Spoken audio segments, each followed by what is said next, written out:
অস্ট্রেলিয়ার বিপক্ষে সাম্প্রতিক ম্যাচে ভারতের হতাশাজনক পারফরম্যান্স নিয়ে শুরু হয়ে যায় তুমুল আলোচনা।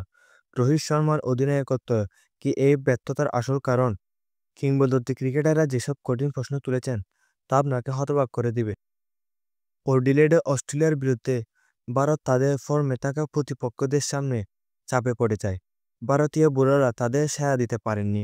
আর অধিনায়ক রোহিত শর্মার সিদ্ধান্তগুলো নিয়ে এখন কঠিন প্রশ্ন।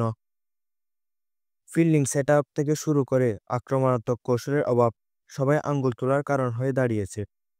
রবি শাস্ত্রী সরাসরি বলেন, মাঠের সেটআপ ছিল অত্যন্ত প্রতিরক্ষামূলক।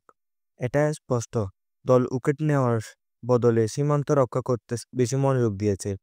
শাস্ত্রীর মতে এমন সময়ে আক্রমণাত্মক সিদ্ধান্ত নেওয়া উচিত ছিল, যখন অস্ট্রেলিয়া ব্যাটসম্যানরা শুরুতে চাপে ছিল।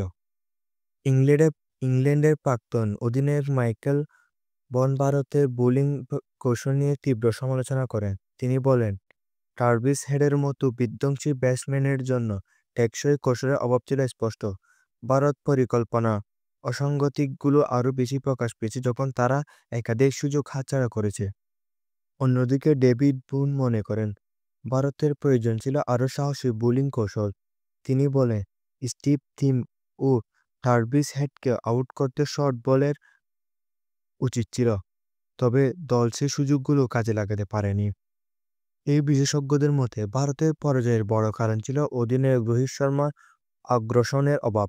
তার কৌশল কি ভুল ছিল নাকি প্রতিপক্ষ ছিল অপ্রতিরোধ্য? আপনার মতামত কি?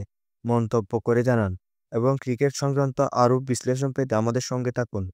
ক্রিকেট দুনিয়ার আরও উত্তেজনাপূর্ণ খবর ও বিশ্লেষণের জন্য সাবস্ক্রাইব করুন ইহাদ নিউজ ৭১। ভিডিওটি ভালো লাগলে লাইক, কমেন্ট, শেয়ার করতে ভুলবেন না। দেখা হবে পরবর্তী কোনো ভিডিওতে। ধন্যবাদ।